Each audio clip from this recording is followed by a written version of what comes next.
ಹುಬ್ಬಳ್ಳಿ ಧಾರವಾಡ ನಗರ commissionerate ವ್ಯಾಪ್ತಿಯ ಧಾರವಾಡ ನಗರದಲ್ಲಿ all Karnataka state student association ಅಕ್ಸಾ ಅಂತ ಏನು ನಾವು ಪಾಪ್ಯುಲರ್ಲಿ ಕರಿತೀವಿ, ಅವರು ಜೂನ್ 3ನೇ ತಾರೀಕು ಒಂದು ಪ್ರತಿಭಟನೆಯನ್ನು ಮಾಡಬೇಕು ಅಂತ ಹಲವಾರು ವಿದ್ಯಾರ್ಥಿಗಳ ಮತ್ತು ಸ್ಪರ್ಧಾಕಾಂಕ್ಷಿಗಳ ವಿಷಯಗಳನ್ನು ಇಟ್ಕೊಂಡು ಪ್ರತಿಭಟನೆಗೆ ಅನುಮತಿಯನ್ನು ಕೇಳಿದರು. ನಮ್ಮ ಮಿಚಿಗನ್ ಕಾಂಪೌಂಡ್ ಅಂತ ಧಾರವಾಡ ಸಬರ್ಬನ್ ಪೊಲೀಸ್ ಠಾಣಾ ಸರಹದ್ನಲ್ಲಿ ಬರುತ್ತೆ, ಅಲ್ಲಿ ಒಂದು ಪ್ರತಿಭಟನೆಗೆ ಅನುಮತಿಯನ್ನು ಕೇಳಿದ್ವಿ.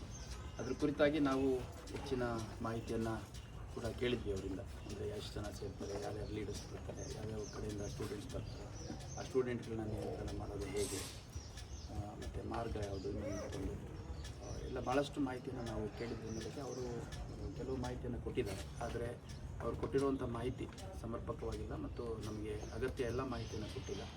ಮತ್ತು ಈ ಹಿಂದೆ ಇದೇ ಒಂದು ಸಂಘಟನೆ ಹಲವಾರು ಬಾರಿ ಪ್ರತಿಭಟನೆ ಮಾಡಿದಂಥ ಸಂದರ್ಭದಲ್ಲಿ ನಿಯಮಗಳೇನಿತ್ತು ಆ ನಿಯಮಗಳ ಉಲ್ಲಂಘನೆ ಮಾಡಿರುವಂಥದ್ದು, ಜುಬ್ಲಿ ಸರ್ಕಲ್ ಸೇರಿದಂತೆ ಬೇರೆ ಬೇರೆ ಜಂಕ್ಷನ್ಗಳಲ್ಲಿ ರಸ್ತೆಗಳನ್ನು ತಡೆ ಮಾಡಿರುವಂಥದ್ದು, ಅದರ ಹಿನ್ನೆಲೆಯಲ್ಲಿ ಸಾಕಷ್ಟು ಪ್ರಕರಣಗಳು ದಾಖಲಾಗಿರೋ ಹಿನ್ನೆಲೆಯಲ್ಲಿ ಮತ್ತು ಇಲ್ಲಿನ ಸ್ಥಳೀಯ ಕಾನೂನು ಸುವ್ಯವಸ್ಥೆ ಮತ್ತು ಸಾರ್ವಜನಿಕರ ಒಂದು ಸಂಚಾರ ಇರ್ಬೋದು, ಅವರ ದಿನನಿತ್ಯ ಜೀವನ ಇರ್ಬೋದು, ಅವೆಲ್ಲವನ್ನು ಗಮನದಲ್ಲಿಟ್ಟುಕೊಂಡು ಪೊಲೀಸ್ ಇಲಾಖೆ ವತಿಯಿಂದ ಅನುಮತಿಯನ್ನು ನಿರಾಕರಣೆ ಮಾಡಿದ್ದೇವೆ.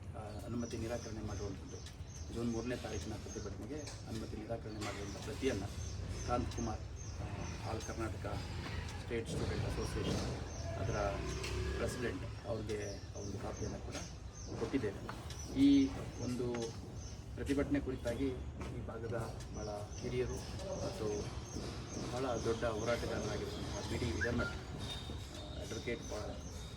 ಅಡ್ವೊಕೇಟ್ ವಾಯ್ಸ್ ಫಾರ್ ಜಸ್ಟಿಸ್, ಇವರು ಕೂಡ ಈ ಒಂದು ಪ್ರತಿಭಟನೆಗೆ ಅನುಮತಿ ಯಾಕೆ ಕೊಡಬಾರ್ದು ಅಂತ ನಮ್ಮ ಹತ್ರ ಚರ್ಚೆ ಮಾಡಿದಂಥ ಸಂದರ್ಭದಲ್ಲಿ ಅವ್ರಿಗೂ ಕೂಡ ಇಲ್ಲಿ ಹಿಂದೆ ನಡೆದಿರುವಂಥ ಘಟನೆಗಳ ಕುರಿತಾಗಿ ಮಾಹಿತಿಯನ್ನು ಕೊಟ್ಟಿದ್ದೇವೆ. ಮತ್ತು ಒಟ್ಟಾರೆಯಾಗಿ ಜೂನ್ 3ನೇ ತಾರೀಕಿನ ಅಕ್ಸಾ ಅವರ ಒಂದು ಪ್ರತಿಭಟನೆ ಅನುಮತಿ ನೀಡಿಲ್ಲ.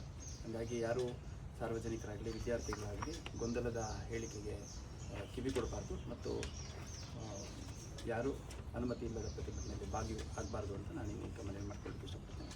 ಅದೇ ರೀತಿ ಅಕ್ಸಾ ಏನಿದೆ, ಇದು all Karnataka state student association, ಇವರು ಕೂಡ ಈ ಹಿಂದೆ ಎಲ್ಲ ಸಂದರ್ಭಗಳಲ್ಲೂ ಪೊಲೀಸರು ಅನುಮತಿ ಕೊಟ್ಟಿಲ್ಲ ಅಂದರೆ ಯಾವುದೇ ಒಂದು ಪ್ರತಿಭಟನೆಯನ್ನು ಮಾಡಿಲ್ಲ. ಅನುಮತಿ ಕೊಟ್ಟಂಥ ಸಂದರ್ಭದಲ್ಲಿ ಅಲ್ಲಿ ಎಕ್ಸಸಸ್ ಆಗಿತ್ತು, ಪ್ರಕರಣ ದಾಖಲಾಗಿರೋದು ಬೇರೆ. ಆದರೆ ಪೊಲೀಸ್ ಅನುಮತಿ ಇಲ್ಲದೆ ಯಾವುದೇ ಒಂದು ಪ್ರತಿಭಟನೆ ಭಾಗಿಯಾಗಿಲ್ಲ. ಈ ಬಾರಿ ಕೂಡ ಪೊಲೀಸರ ಏನು ಅನುಮತಿ ನಿರಾಕರಣೆ ಕಮ್ಯುನಿಕೇಷನ್ ಮಾಡಿದ್ದೀವಿ, ಆ ಪ್ರಕಾರ